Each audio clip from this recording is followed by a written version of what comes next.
Ya, jadi yang pertama kali diutamakan itu grup layout, terus kita hitung nilai performance-nya, ya nilai key performance dari ketiga cluster tipe cluster layout. Ada DCA, Direct Cluster Algorithm, ada Rank Order Clustering, sama yang terakhir itu CIA, ya, Identification Algorithm, Clustering Identification Algorithm. Nah, dari ketiga algoritma ini, DCA, ROC, dan CIA, kita hitung key performance-nya itu dengan yang pertama adalah grup efisiensinya, yang kedua itu grup efikasinya. Ya, grup efisiensi itu harus di atas 0, aduh jelek sekali ini, 75. Efikasi harus di atas 0,5. Ya, ini kebalik, ini harus lebih besar, harusnya lebih besar. 0,75 dan 0,5. Nah, bisa saja suatu perhitungan ini tidak menghasilkan angka standar ini.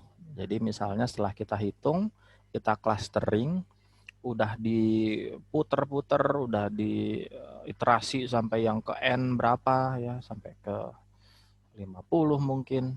Tetap aja nilai efisiensi dan efikasinya di bawah standar. Artinya apa? Artinya adalah tipe tata letak yang kita rencanakan dengan grup itu, dengan grup layout itu tidak cocok. Dia tidak cocok. Ya, sudah dibolak-balik, dihitung, dibolak-balik lagi dihitung, tetap tidak menghasilkan angka efisiensi dan efikasi lebih sesuai dengan standar, maka dinyatakan bahwa ini tidak cocok. Ya, berarti harus menggunakan alternatif tipe tata letak yang lain. Ya, kalau kita belajar di awal itu ada 4, ada by process, ada by product, ada fixed layout, ada lagi group layout. Ya, yang fixed layout sudah tidak akan kita bahas karena diulang lagi alasannya itu tuh relatif lebih mudah. Ya, lebih cocoknya dengan manajemen proyek kalau di fixed layout. Berarti yang akan dibahas hanya 3, proses, produk, atau grup. Nah, kesimpulannya setelah dihitung dengan clustering ini, grup ini tidak cocok. Berarti tersisa 2, hanya tersisa by process atau yang by product. Ya, tinggal kita pilih yang mana yang sekiranya itu paling cocok dengan karakteristik produk kita. Ya, karakteristik produk kita itu yang paling cocok yang mana. Kalau by product, misalnya saya mau bikin produksi yang jumlahnya itu sistemnya batching. Batching ngerti ya, kayak bikin susu. Susu itu kan tidak diproses per kaleng atau per kotak, enggak. Tetapi dia diproses per penampungan itu. Ya, dalam satu kali proses dia bisa 5.000 liter. Nah, memproses 5.000 liter itu dalam satuannya batching. Kalau batching lebih cocoknya ya by product. Dia nggak mungkin cocok dengan by process. Ya, karena tidak memungkinkan adanya variasi produk yang lain. Kalau susu ya hanya ada satu rasa. Kecuali dikembangkan pemecahan proses. Misalnya dari 5.000 liter ini nanti setelah di UHT atau dipasteurisasi dia pisah menjadi beberapa boiler pemasakan lagi. Misalnya dipisah jadi 5, tadi 5.000 ya, jadi per 1.000. Nah, per 1.000 ini ada yang rasa strawberry, ada yang rasa coklat, ada yang rasa apalagi pisang, ada yang rasa alpukat misalnya. Ya, ini menggabungkan antara by process dan by product. Tetapi larinya memang fokusnya ke by process jadinya kalau yang seperti itu. Ya, jadi bisa diputuskan aja menurut karakteristik produk yang ingin saya buat, maka lebih cocok digunakan tipe tata letak yang mana. Ya, tapi diutamakan itu sebisa mungkin grup layout ini bisa cocok, bisa pas. Ya. Diusahakan ini dulu, karena ini yang paling mengakomodir quantity dan variasi. Kuantitinya tinggi, variasinya juga tinggi. Nah, misalnya ya, udah dapat nih, sudah disimpulkan ada salah satu tipe tata letak yang dipilih. Oke, saya menggunakan tipe tata letak ini. Nah, langkah selanjutnya itu di dalam proses perencanaan fasilitasnya, kita harus merencanakan ini. Apa ini? Ini adalah ukuran luas. Ya. Di routing sheet sudah ketahuan jumlah mesin yang dibutuhkan. Mesin 1, mesin 2, mesin 3. Mesin 1 jumlahnya 3, mesin 2 jumlahnya 5, mesin 3 jumlahnya 6. Sudah ketahuan semua tuh. Ya, dari mesin 1 sampai mesin ke N. Nah, sudah tahu jumlah mesinnya, sudah ketahuan bentuk tipe tata letaknya, maka sekarang kita rencanakan kebutuhan luasnya. Ya, kebutuhan luas yang dibutuhkan untuk fasilitas ini bisa dibuat. Gampangnya, berapa sih kebutuhan luas untuk mesin? Dari kebutuhan jumlah mesin yang saya butuhkan, totalnya, sekarang berapa yang harus saya siapkan lahannya? Kalau mesinnya 10, ya berarti lahannya ini harus mencukupi untuk 10 mesin. Ya, tidak boleh terlalu kecil. Kalau terlalu kecil, ya otomatis mesinnya tidak akan tercukupi. Lahannya, lahannya nggak akan mencukupi, mesin itu bisa masuk semua. Tapi juga nggak boleh berlebih. Karena jadinya mubazir lahannya. Harusnya hanya butuhnya 100 meter persegi untuk 10 mesin, tapi saya siapkan 200 meter persegi. Ya, 100 meter perseginya itu kan jadi tidak bermanfaat. Selain itu,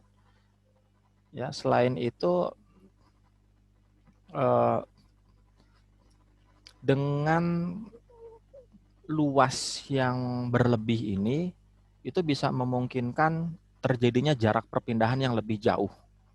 Misalnya gini ya, saya butuh luas departemen itu, ini harusnya segini ya, harusnya segini. Tetapi saya malah siapkan segini. Berarti yang ini yang tidak terpakai nih, hanya jadi space kosong. Ya, ini departemen 1.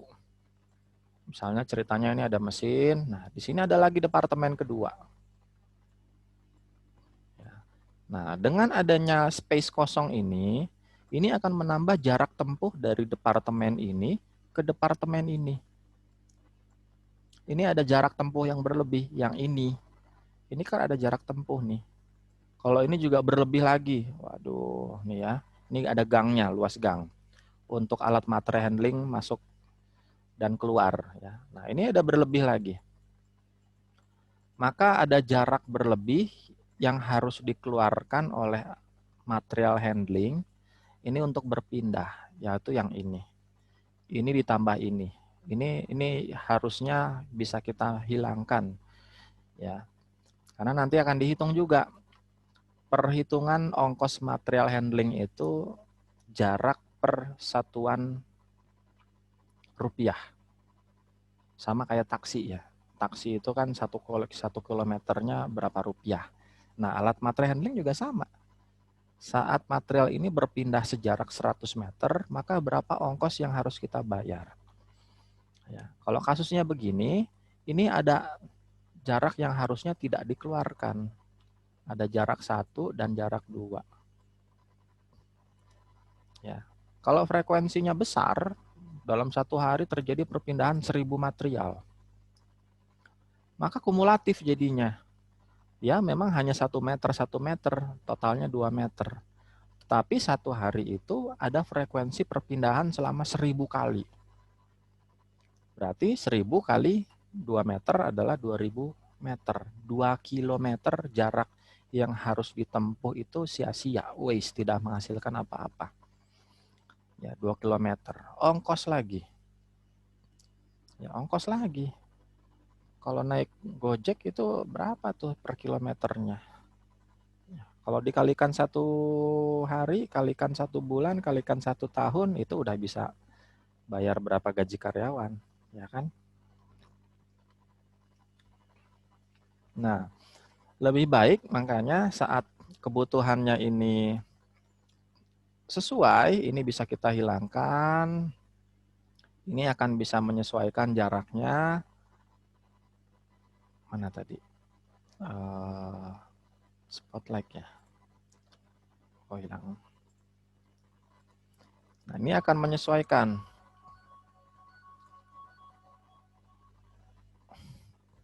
Ini akan menyesuaikan di sini.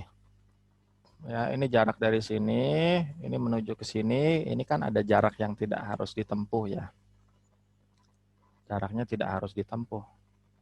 Yes. Maka akan lebih sesuai, lebih hemat, dan lebih efisien. Ongkosnya pun tidak harus mengeluarkan ongkos yang berlebihan. Ya, ini makanya kita harus hitung luasnya sesuai dengan kebutuhan dari fasilitas yang akan kita rencanakan, yang akan kita rancang. Nah, perhitungan fasilitas itu dimulai dari, itu kan dibagi dua, dibagi dua. Yang pertama itu adalah fasilitas utamanya.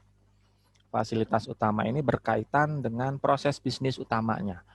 Kalau pabrik, kalau satu perusahaan misalnya, dia memproduksi satu produk, ya itu adalah proses bisnis utamanya, memproses suatu produk. Proses utamanya itu pasti berkaitan dengan fasilitas produksinya. Ya, fasilitas produksi ya ada gudang, ada warehouse, ada lantai produksi, ada lantai produksi nanti dipecah-pecah lagi. Jadi departemen 1, departemen 2, departemen 3, departemen 4, departemen dan lain-lain. Gitu. Itu fasilitas utamanya. Nah, fasilitas utama ini tidak mungkin berjalan tanpa adanya fasilitas pendukung. Nah, yang kedua itu adalah fasilitas pendukung. Fasilitas pendukung ini bisa berupa apa? Fasilitas yang menunjang supaya proses produksi ini bisa berjalan. Misalnya apa? Kantor. Ya, kantor itu dibutuhkan di dalam proses perencanaan dan penjadwalan ya.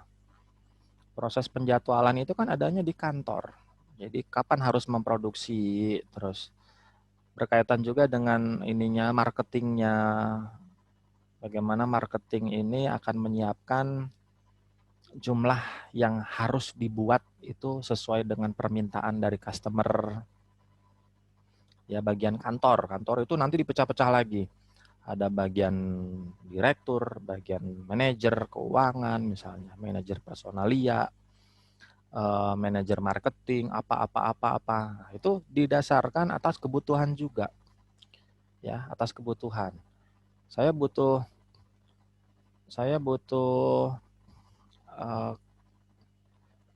ruangan untuk manajer itu berapa luasnya? Ya, itu nanti dibutuhkan dengan berapa kebutuhan orangnya. Kalau saya butuh 5 orang, setiap orang ini akan saya berikan space kerja itu seberapa luas. Ya, space kerjanya seberapa luas. Nanti udah ketahuan nih, kalikan 5. Dapatlah itu. Ya, fasilitas penunjangnya. Termasuk parkir, termasuk tempat pembuangan sampah, termasuk toilet, kantin, lapangan, itu masuk ke fasilitas penunjang. Kalau pabriknya direncanakan untuk dibangun di area yang remote, terpencil, kayak Freeport, ya, itu kan jauh sekali. Maka bisa dipikirkan, ditambahkan fasilitas-fasilitas penunjang untuk pekerja ini bersosialisasi juga. Ya, misalnya ada lapangan olahraga. Ya, di ergonomi itu kita belajar tentang beban mental. Bagaimana caranya bisa meminimasi terjadinya beban mental ada di ergonomi. Caranya gimana? Bisa dengan penambahan fasilitas-fasilitas untuk refresh, ya, refreshing. Ada lapangan, olahraga, atau misalnya kalau perlu nih ya, bioskop. Kalau perlu, kalau memang diperlukan nggak apa-apa, nggak ada masalah, itu boleh. Ya dengan alasan-alasan yang memang ini dibutuhkan.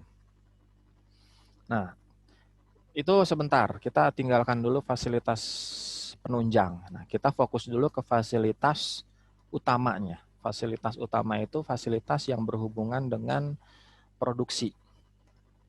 Ya, cara menghitungnya bagaimana? Kita lihat dulu. Kita lihat dari routing sheet, ya, dari routing sheet yang sudah kita buat.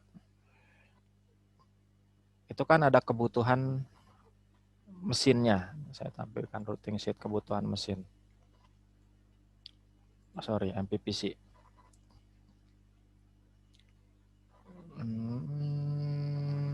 Aduh, nggak ada lagi di sini.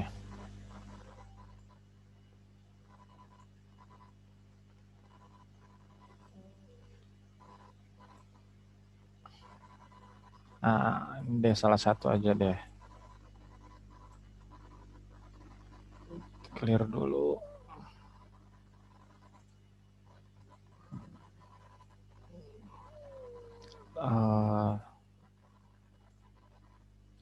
Nah ini ya, di routing sheet, di MPPC ini kan kesimpulan dari routing sheet.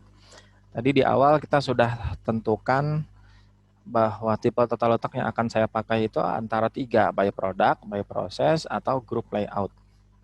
Ya. Nah dari sini kita bisa tahu jumlah mesin yang kita butuhkan itu ada berapa. Misalnya di mesin, di mesin yang pertama itu ada mesin sharing, blanking, press. Untuk mesin sharing A itu kebutuhannya adalah misalnya akhirnya saya menggunakan by process. Ya, berarti kebutuhannya itu 12. Kebutuhannya adalah 12. Nih, by process. Kalau untuk group layout itu jumlah mesinnya mengikuti by process. 12. Mesin kedua, kebutuhannya mesin blanking, kebutuhan mesinnya itu berapa tadi? 17. Ya, ini terus sampai bawah. Nah, sebelum ini ya, kita lari dulu ke per masing-masing mesin. Ya, jadi dari tadi tuh ada yang macam-macam mesin. Saya balik dulu deh. Yang ini tadi ada banyak sekali mesin. Ini ada banyak sekali mesin. Dari mesin sharing sampai yang terakhir ya. Ini. Kita hitung dulu berapa sih kebutuhan luas untuk masing-masing mesin. Mesin 1, maka kebutuhan luasnya berapa? Mesin 2, maka kebutuhan luasnya berapa? Mesin ketiga, kebutuhan luasnya berapa? Ya. Cara ngitungnya gimana?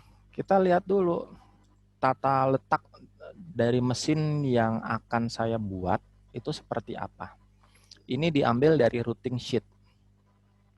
Diambil dari routing sheet. Ini saya buka lagi routing sheet-nya ya, ini dia. Misalnya ya, nanti ini kan dikumpulin. Mesin sharing ini akan memproses operasi apa saja. Ini kan ada sharing. Mesin sharing.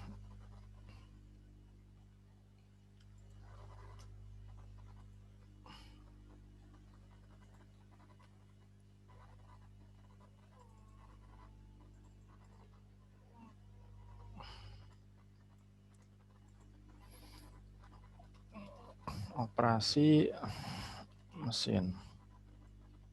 Kita filter. Nah, udah ketahuan nih. Ya, udah ketahuan. Oh, harusnya ada satu lagi operasinya. Sama itemnya. Ya, ada itemnya.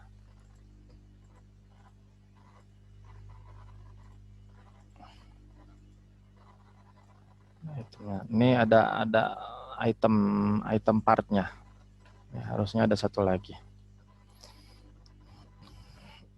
Aduh, nggak enak. Ini aja deh. Nomor operasi.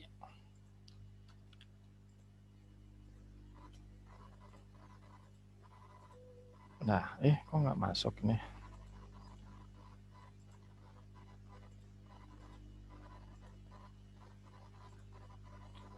Nomor.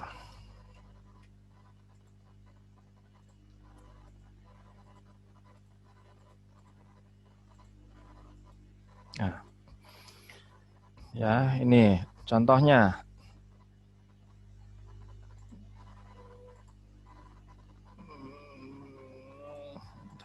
Mesin auto inspection. Mesin auto inspection ini akan memproses operasi inspeksi di I8, inspeksi di I9, dan inspeksi di I11. Sama terakhir inspeksi di I12 dan operasi ke-54. Ya, ini harusnya ada partnya. Nah, di I8 itu proses part apa? I8, ini I8 assembly to step asbar. Assembly step to asbar. Ini I8. I9 itu mau proses apa? I9, ini dia, masih sama, assembly sampai I10. I10-nya nggak ada. Ya, terus ini I11 itu memproses inspeksi apa? Assembly tree, step asbar.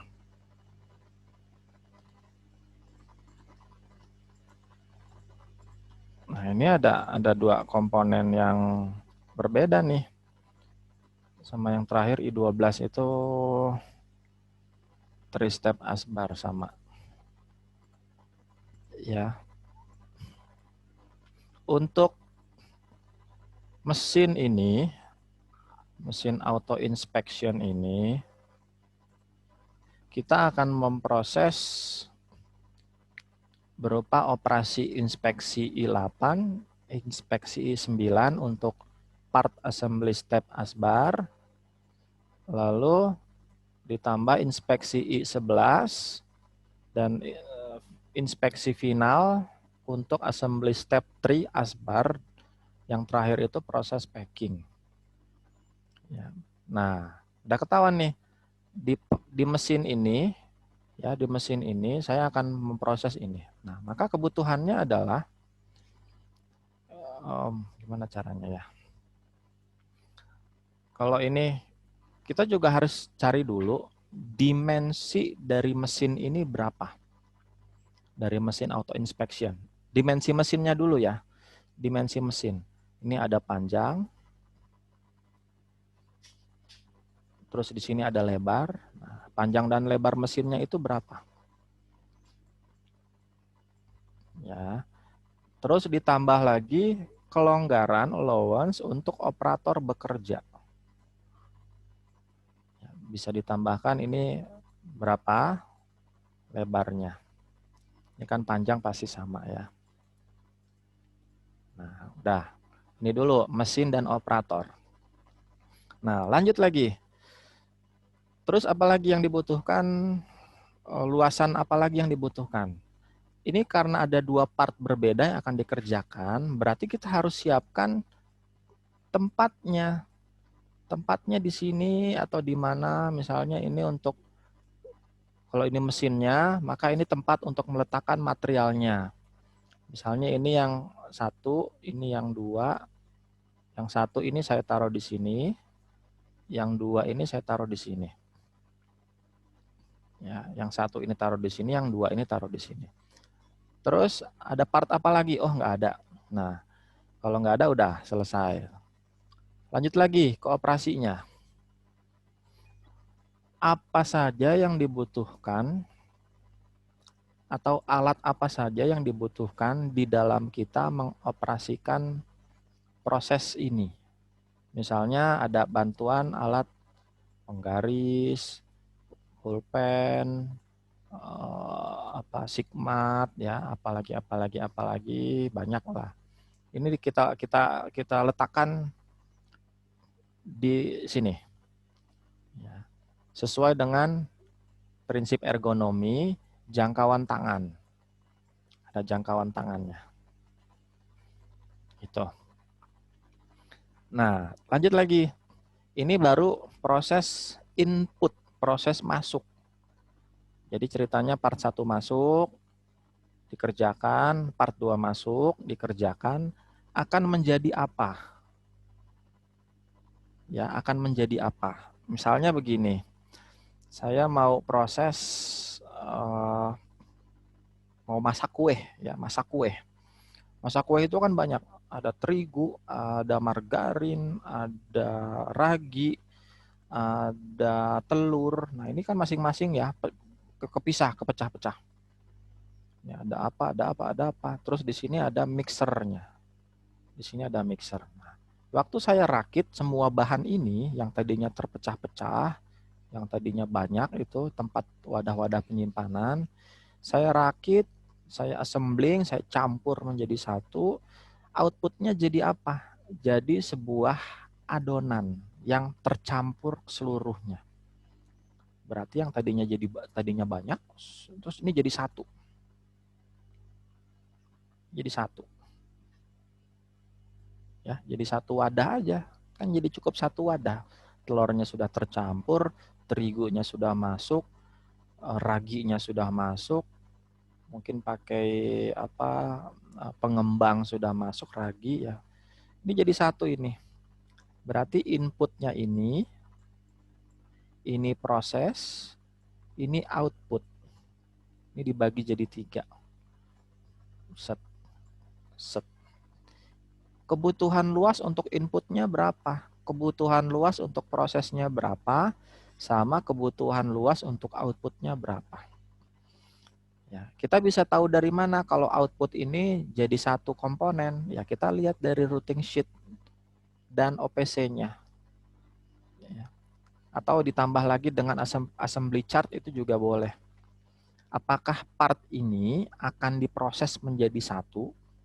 Kalau diproses menjadi satu, jadi satu wadah. Tapi ada juga yang enggak. Dia hanya diproses, tapi enggak tetap dalam bentuk yang sama, terpisah. Berarti ini tetap jadi part 1, ini tetap jadi part 2. Ya, dilihatnya dari routing sheet dan OPC atau ditambah assembly chart boleh. Supaya lebih mudah ya bacanya.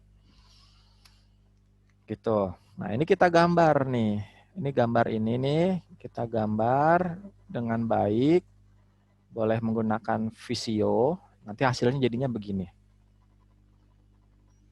Ya, udah ada. Ini work in process untuk partnya. Saya butuh part 1, part 2, part 3, part 4, part 5, part 6. Nah, ini kasusnya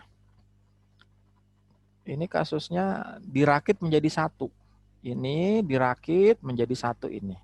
Ini dirakit menjadi satu ini.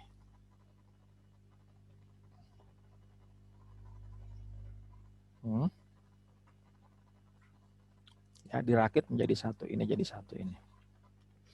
Nah, kita hitung kebutuhan luasnya. Ini ada mesinnya apa, ini ada produknya apa, lalu ini ada operasinya apa. Terus komponennya tadi ya. Komponen ini kan sesuai dengan 1, 2, 3, 4, 5, 6, 7, 8, 9, 10. 1, 2, 3, 4, 5, 6, 7, 8, 9, 10. Nah, ini bisa 1, 2, 3, 4, 5, 6, 7, 8, 9, 10, 11, 12. Ini apa ya? Ini proses pH. Oh, ini ada lagi. Ya, ini ada lagi 10, 11, sama scrapnya 12. Pas ya, jadi 12 tuh. Ya. Nah, ukurannya untuk part 1, komponen ini ya, ini berapa luasnya? Kita hitung. Kebutuhan luas itu disesuaikan dengan struktur produk. Ya kan udah bikin ya struktur produk tuh. Kalau contohnya bikin kemeja, Ini saya pisah nih, ini lengan kanan. Nah, lengan kanan ini dimensinya berapa? Ini lebarnya berapa, ini panjangnya berapa. Lebar dan panjang. Untuk part lengan kiri. Nanti ada lagi part lengan kanan. Harusnya sama karena simetris. Tapi tetap harus dipisah pembuatannya lengan kanan. Ada lagi nanti kerah. Ya, kerah ini dimensinya berapa? Ini sesuai dengan struktur produknya. Jadi nggak bisa ngasal-ngasal. Kalau jadi gini, kalau partnya luasnya segini, masa iya kita harus nyiapin tempat yang luasnya segini? Ya, mubazir jadinya. Kalau partnya segini ya luas luas eh, partnya segini ya, maka luas wadahnya tuh hanya segini aja, cukup. Jangan terlalu besar, gitu. Jadi pendekatannya begitu, nggak bisa sembarangan. Ya, nggak boleh main asal. Ini segini. Enggak, itu ada dasarnya. Kita lihat struktur produknya, di setiap masing-masing part itu berapa dimensinya, terus kita rencanakan penyimpanannya menggunakan apa. Ada beberapa part itu yang harus disimpan di atas palet, ya, maka palet palet penyimpanannya itu berapa jadi luasnya. Ya, jadi nggak bisa sembarangan. Nah, dapat ukurannya berapa. Ya, ini ukuran. Terus kita bisa hitung pakai ini aja yang gampang.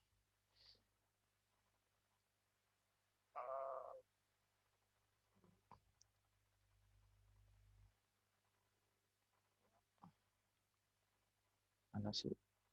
Ini dia. Ya, kita bisa masukkan ke sini. Pertama, misalnya ini. Coba di zoom dulu. Pertama, stasiun kerja apa? Misalnya namanya stasiun kerja A. Saya butuhnya berapa? Ini dilihat dari apa? Routing sheet. Routing sheet-nya berapa? Dari routing sheet-nya berapa masukin. Misalnya jumlahnya 10. Nah, panjang dan lebar mesin ini berapa? Misalnya 100 kali 20. Ini baru panjang mesin berikut dengan operatornya. Ya, jadi ada panjang dan lebar mesin berikut dengan operatornya. 100 cm dikalikan 20 kecilan ya. Anggap aja 40 deh.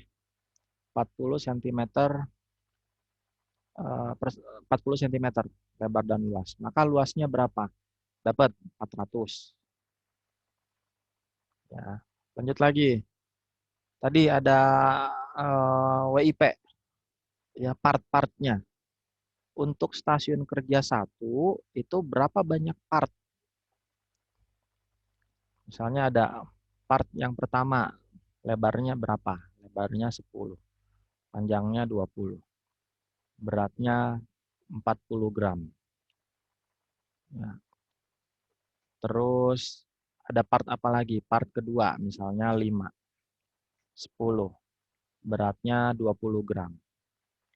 Terus sampai semua part ini masuk, selesai sampai sini. Ini untuk stasiun kerja A, jumlahnya segini, panjang lebar mesinnya ini part-partnya. Nah, keluarnya jadi apa? Yang tadi ya, ini kan ada input. Ini kalau input dan ini ada part-partnya, ini proses, ini output. Nah, setelah dirakit ini keluarnya jadi apa? Apakah jadi satu rakitan ataukah tetap terpisah? Ya, kalau jadi rakitan, jadi satu, maka berapa jadinya? Jadi lebar dan panjangnya. Ya, kalau setelah dirakit jadi satu, maka ini jadi berapa? Kalau apa tuh mainan ya, mobil-mobilan yang tadinya ada rodanya, ada mesinnya, ada sasisnya, ada lampunya. Itu kan tadi terpisah-pisah. Saya rakit jadi satu, jadi sebuah mainan mobil-mobilan. Nah, dimensi mainan mobil-mobilan ini setelah jadi itu berapa? Itu kita masukkan di sini. Ya, anggap aja setelah dirakit itu jadi 20 kali 40 dengan berat 100 gram. Nah, ini jadi satu. Mudah-mudahan kebaca ya, karena agak susah nih nulis pakai mouse. Jadi segini. Nah, kalau udah, maka kita bisa hitung ukuran stasiun kerjanya berapa. Ukuran stasiun kerja itu ini ditambahkan dengan ini, ditambahkan dengan ini. Ya, panjangnya 100 itu untuk mesin, ditambah WIP in, ini ada 10, ditambah WIP out itu ada 20. Maka panjangnya 100, tadi 140. 100 tambah 20 tambah 20. Ya, ini jadi satu nih. Lebarnya berapa? Lebarnya 40, tunggu. Sorry. Panjang 100 ditambah, ini panjang. 100 tambah 20 tambah 10. 120 tambah 10, 130 ditambah 40, 150. 130 tambah 40, 170. 170. Hapus dulu. 170. Ya, 100 ditambah 20 tambah 10, 130 ditambah 40. Berarti ini 170. Nah, lebarnya 40 ditambah 10 tambah 5, 55 ditambah 20, 75. Nah, maka luasnya jadi berapa? 170 dikalikan 75. 170 kali 75 itu 750. 12.750 senti. Ya, kenapa nggak bisa dihapus? Jadinya 12750 senti. Kalau ini kan masih satuan senti, maka kita harus konsisten tetap dalam satuan senti. Nah, dapat. Berarti kebutuhan luas untuk setiap stasiun kerja itu 12.750. Yang ininya nih, yang ini. Yang ini. Kebutuhan luas itu berarti totalnya adalah kebutuhan luas ini semua. Seginian, ya, seginian. Segini semua nih. Ini segini semua. Ini kebutuhan luas untuk setiap satu stasiun kerja. Ya, baru satu stasiun kerja. Terus masuk lagi, udah ketahuan. Ya, kehapus ya. Hilang dah. Ya, misalnya udah ya, dapat tadi 12.750. Ya, tadi panjangnya berapa ya?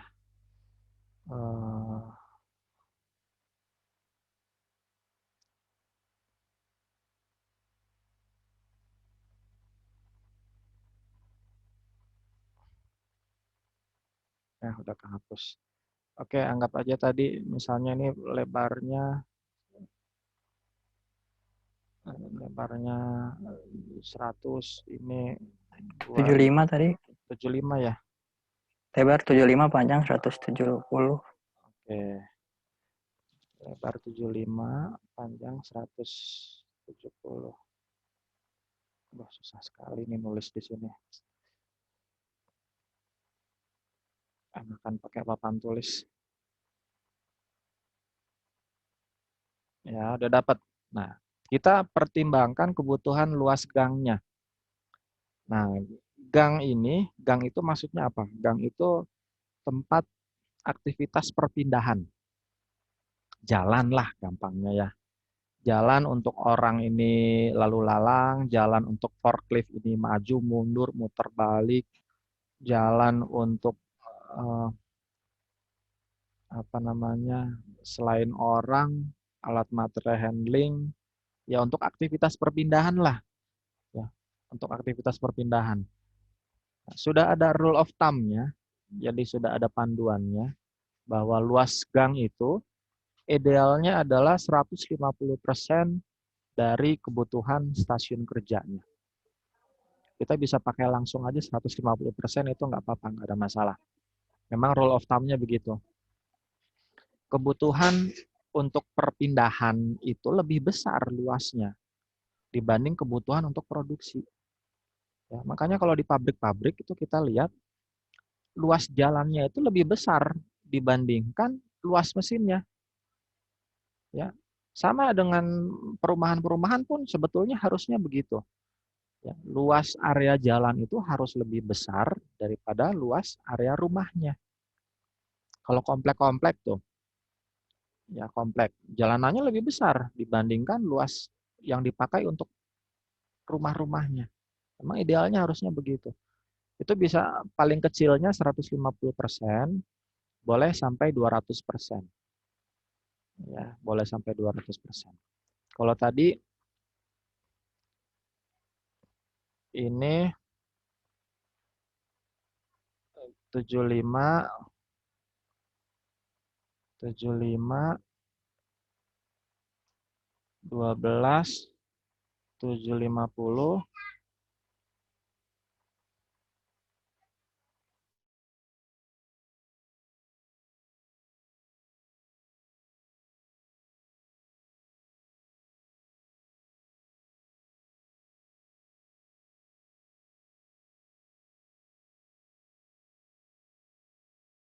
oke. Tadi ya, ini 75, ini 12, 1002, berapa tadi? Ya, ini ya. Nah, ada gangnya. Nah, kebutuhan luas gangnya itu 150% dari kebutuhan luas mesinnya. Kalikan aja 150% sampai 200%. Mau pakai 150% boleh, mau pakai 200% nggak apa-apa. Ya, itu udah rule of thumb aja, nggak apa-apa dipakai. Lebarnya berarti 75 dikalikan, kalau mau pakai 150% ya kalikan aja 150%-nya. Ya, 75 dikali 150% itu jadi, 75 tambah 75, 150,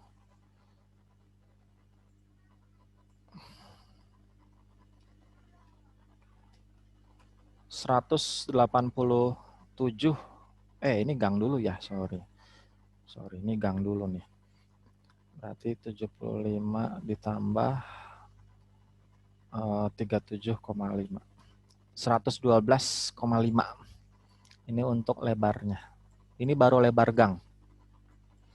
112,5. 75% dari ini. Dari ini. 150% dari ini itu adalah hasilnya 112,5. Ya. Terus kalau gitu panjangnya berapa? Misalnya tadi panjangnya 12.750 ya, misalnya 12.750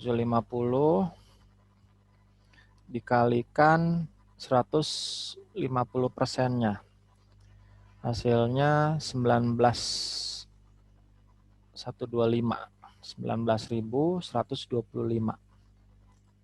Maka dapat panjangnya 100, berapa tadi, 19.125. Jelek sekali ya. Dapat ini, nah tinggal luasnya berapa. Kalikan aja. Ya, kalau udah semua sampai sini, tinggal kita hitung luas lantai departemennya. Ya, tinggal hitung aja ininya. Luas berarti luas ukuran stasiun kerja ini, ya ini, ditambahkan dengan ini, ya luas ukuran stasiun kerja ditambahkan dengan luas gang dikalikan dengan jumlah. Ini dia. Kalau jumlahnya 10 berarti dikalikan 10. Luas ukuran stasiun kerja ditambah luas gang dikali ini ditambah ini dikali jumlah mesinnya berapa. Dapat luas lantai departemen untuk mesin pertama. Misalnya ini departemen ini jadinya 100.000 misalnya. Oke, nggak apa-apa. Nah, segitu. Ya, gitu.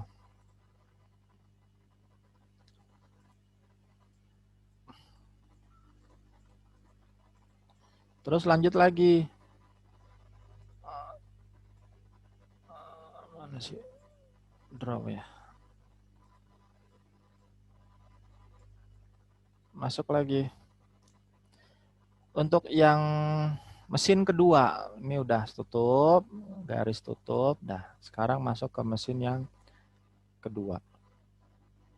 Prosesnya sama. Prosesnya sama. Nama mesin kedua, jumlahnya berapa? Misalnya 10. Panjangnya berapa? Lebarnya berapa? Luasnya berapa? Lalu dilihat bahan masuk WIP in dan WIP out-nya berapa. Caranya yang kayak tadi ya, dilihat routing sheet-nya dulu. Routing sheet-nya membutuhkan berapa banyak part, terus apakah dirakit menjadi satu atau tidak. Kalau tidak menjadi satu, berarti tetap dalam bentuk yang awal, bentuk WIP in. Kalau udah semua, ini baru kita tinggal tambahkan. Panjang mesin ditambah panjang WIP in, ditambah panjang WIP out, hasilnya adalah panjang stasiun kerja. Ada lagi lebar mesin, ditambah lebar WIP in, ditambah lebar WIP out, hasilnya adalah lebar stasiun kerja. Kalikan dapat luasnya. Selesai sampai sini. Ya. Terus tambahkan lagi. Ada gangnya, 150% dari lebarnya dan 150% dari panjangnya. Ini tambahkan 150%-nya. Ini dapat ukuran gangnya berapa, ukuran panjangnya berapa, kalikan berapa luasnya. Dah. Ya. Hitung luas lantai departemen ini. Itu didapatkan dari luasnya aja ya. Ini ditambah ini, luas gang ditambah luas stasiun kerja, dikalikan jumlah mesinnya. Dikalikan. Dapatlah luas lantai departemen. Ini. Misalnya N2. Ya, ini kumulatifnya, tinggal tambahin aja. Ini 10.000, misalnya ini 20.000, maka kumulatifnya jadi 30.000. Ini untuk luas lantai bagian produksi. Panjang dan banyak. Ya, luas lantai bagian produksi.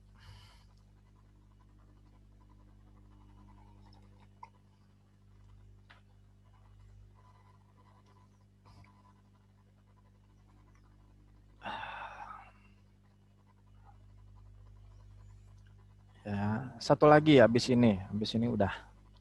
Jadi yang mau dibahas ini yang fasilitas utama dulu. Ya, produksi, fasilitas utama itu produksi. Nah, ini untuk bagian floor shop-nya, lantai produksinya. Tapi jangan dilupakan bahwa kita juga membutuhkan gudang. Ya, gudang itu dibagi menjadi dua. Yang pertama itu adalah gudang penyimpanan material sama gudang penyimpanan produk jadi. Jadi ada dua. Ya, gudang penyimpanan material dan gudang penyimpanan produk jadi itu biasanya beda. Ya, tidak disatukan. Yang namanya gudang material, apalagi kalau udah produk-produk makanan, itu nggak boleh disatukan. Karena bisa mengkontaminasi produk sudah jadi. Makanya biasanya dipisahkan. Ya. Hanya cara menghitungnya itu kurang lebih hampir sama semua. Hampir sama. Yang kita hitung itu dimensi dari partnya. saya mau bikin produk apa nih, kan udah ketahuan. Jumlah partnya itu berapa? Ada 10 part misalnya. Ya. Nah, bahan satu. Nama komponennya itu apa? Misalnya satu, gula. Di sini gula. Ya, bahannya gula. Nah, jumlahnya berapa untuk saya memproduksi berapa jenis, bukan berapa jenis. Dari hasil peramalan itu kan sudah ketahuan ya. Saya mau produksi 1000 unit produk. Nah, kebutuhan partnya jadinya berapa? Oh, produk ini memakai part satu, di mana part satu dilihat bomnya itu butuhnya 3 part ini untuk bikin satu produk. Berarti kan 1000 dikalikan 3, jadinya kebutuhan ini 3000. Nah, kebutuhannya 3000. Gitu. Kebutuhannya adalah 3000. Nah, terus ada lagi, ini untuk memperkirakan saya mau menjadwalkan bahwa akan diproduksi per berapa lama. Apakah produksinya per 1 jam, per hari, per 2 minggu, per bulan, itu beda-beda kan. Maksudnya gini, waktu di mana saya pasti akan mengambil part itu dari gudang. Satu hari itu direncanakan akan memproduksi berapa besar. Ya, kalau produksinya misalnya satu hari saya akan memproduksi, dilihat dari kapasitas ya. Dari kapasitas, dapatkan kapasitas harian. Kapasitas harian ini bisa dijadikan pertimbangan bahwa setiap hari itu saya akan mengambil sebanyak part ini di gudang. Ya, berarti bisa pakai harian, ini nggak perlu dipakai. Maka hariannya itu berapa jumlahnya? Saya akan memproduksi per hari itu 2000. Jangan 2000 kebesaran. 500 misalnya. 500. Maka jumlah hariannya itu adalah 500. Ya, sampai sini dulu. Ini supaya nggak bingung. Ini di-keep dulu nih yang ini. Ya, kalau udah, baru masuk ke dimensi bahannya. Bahan pertama ini dimensinya berapa? Lebarnya berapa? Panjangnya berapa? Tingginya berapa? Kalau gula ya dalam satuannya apa tuh? Karung. Berarti lebar karung berapa? Panjang karung berapa? Tinggi karung berapa? Dapatlah volumenya meter pangkat 3 meter kubik. Ya, ditambah lagi beratnya. Nah, berat ini untuk mempertimbangkan alat material handling yang akan digunakan itu apa. Jadi nggak bisa sembarangan. Kalau berat materialnya sampai 10 ton, masa iya kita pakai troli? Bisa gempor itu troli ya. Berat materialnya sampai 5 ton. Berarti harus pakai antara forklift ya, atau hoist. Itu nanti mau mempertimbangkan itu. Selain itu juga berapa banyak ini dibutuhkan. Kalau satu lemari bisa menyimpan sejumlah unit, tetapi kalau ada beratnya, kapasitas beratnya itu berapa? Sama kayak lift. Ya, lift di pusat perbelanjaan atau di mana, atau lift di kampus ya. Itu kan lift ini boleh dioperasikan dengan 2 kondisi. Yang pertama, kondisinya 10 orang, tetapi dengan berat maksimum kumulatif itu adalah 1000 kilo. Kalau berat kumulatifnya melebihi 1000 kilo, maka orangnya harus dikurangi. Kan gitu ya. Nggak boleh melebihi 1000 kilo. Sama dengan ini. Kita mau mempertimbangkan alat penyimpanannya, itu nggak boleh melebihi nanti kapasitas alat penyimpanannya, beratnya. Ya, kalau palet, jangan palet deh. Kalau lemari misalnya, ini kapasitasnya 200 kilo nih. Kalau kita melebihi 200 kilo, apa yang terjadi dengan lemarinya? Rubuh, ya patah atau apalah, banyak sekali itu. Ini akan jadi pertimbangan nih, berat bahannya. Nah, makanya Nanti akan dihitung ya berapa besar jumlah bahan. Oh, ini jumlah bahan dalam satu tumpukan yang diizinkan berapa. Kalau di kardus-kardus itu ada batas maksimumnya, ada yang 10 tumpukan, ada yang 8 tumpukan. Ya, nanti dapat total beratnya di sini. Ini untuk jumlah bahan. Nah, dari informasi ini, jumlah bahan dan ini ya, maka kita hitung tumpukannya berapa. Ya, kita hitung tumpukannya berapa. Tunggu, ini balik sini dulu deh. Ini jumlah bahan ini, satu tumpukan ini harus dipertimbangkan dari alat material handlingnya. Kalau kita menyimpan di atas palet, ya, di atas palet, dimensi palet ini berapa? Misalnya dimensinya 100 kali 100 cm kali 100 cm. Ya. Saya mau nyimpan part yang dimensinya 10 kali 10. Berarti dalam satu palet ini itu bisa masuk berapa banyak part. Kalau ini 10 kali 10, ya ini bisa ditumpuk. Ini ke sana 10, ke sini 10. Berarti ada 100 part untuk satu tumpukan. Ya, ada 100 part untuk satu tumpukan. Nah, ini diizinkan untuk menumpuk berapa banyak. Ada yang sampai 10 tumpukan, boleh. Ya, tapi biasanya elektronik itu kan nggak boleh ditumpuk tinggi-tinggi. Kalau elektronik, kalau makanan, beras, dan lain-lain itu juga ada batas tumpukannya. Ya. Berapa batas tumpukannya? Dikaitkan dengan beratnya. Kalau total alat penyimpanan kapasitasnya 100, maka total yang ditumpuk ini tidak boleh melebihi 100 kilo. Ya, masuk nih, misalnya, oh boleh 10 tumpukan. Maka dalam satu alat penyimpanan, ya satu alat penyimpanan ini, saya bisa menyimpan sebanyak 100 part untuk satu tumpukan dikali 10 tumpukan. Berarti 100 dikali 10. Ada 1000 part untuk satu alat penyimpanan. Kalau lemari, bisa, boleh, nggak apa-apa. Ini ceritanya lemari. Ya, ini ada lemarinya. Ini ada rak-raknya. Nah, saya mau menyimpan part apa di lemari ini. Kita lihat dulu dimensi dari partnya. Dimensi part itu kan ada di struktur produk ya. Udah bisa ketahuan. Sebelum ini tadi tuh routing sheet juga kita bisa tahu tuh dimensinya berapa. Terus perhitungan WIP in, WIP out yang sebelum materi ini, yang barusan ya, itu bisa ketahuan dimensinya berapa. Nah, dari dimensi itu,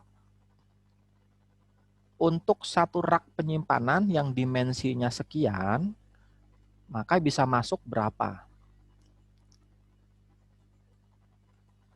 Ini panjang, ini lebar. Dimensi saya 15 kali 25. Nah, untuk dimensi lemari yang panjangnya 2 meter dikali 1 meter, maka bisa masuk berapa banyak part. Ya, caranya begitu. Dapatlah jumlah bahan dalam satu tumpukan untuk satu alat material handling itu berapa. Nanti dapat ini, maka totalnya, kalau misalnya totalnya tadi ini akan ada 1000 ya. 1000 part, tingginya jadi berapa? Kalau tinggi ini hanya untuk dasar pertimbangan, berapa tinggi gudang yang harus saya siapkan. Misalnya kayak di gudang yang pernah ke IKEA, ya IKEA itu tingginya sampai 3 meter tuh, tinggi raknya. Dia pun ngambil pakai forklift, dinaikin ke atas. Itu untuk pertimbangan dasar tinggi gudang yang harus saya siapkan itu berapa. Ya, dapat nanti kalau tingginya sekian, maka jumlah alat material handling yang saya butuhkan itu berapa? Ada di sini. Dengan total beratnya berapa. Ya, kalau udah, terus dapatlah gangnya. Tadi ini udah dapat material handlingnya, terus dapat hitung lagi 150%. Ya, 150%-nya. Dari panjang dan lebarnya. Ini ada lebar, ini ada panjang, kalikan 150%-nya. Nanti tinggal ditambahin semua. Ya, nanti tinggal ditambahin. Kumulatifnya berapa? Untuk part 1 sampai part yang ke N. Kalau dalam OPC-nya butuhnya 5 part, berarti ada 5 bahan di sini. Ya, ada 5 bahan. 1, 2, 3, 4, 5. Dihitung sampai dapat ya, luas lantai totalnya itu berapa. Gampangnya begini. Saya akan memproduksi misalnya ada 1000 unit. Lalu setiap rak itu, saya punya rak nih ya. Punya rak, setiap rak itu kapasitas penyimpanan saya adalah 500 unit.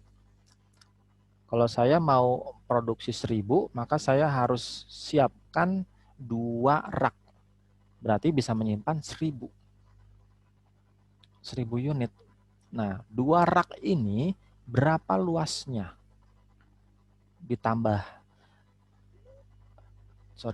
Luas raknya ditambah dengan luas gangnya. Ya, jangan lupa ada gangnya.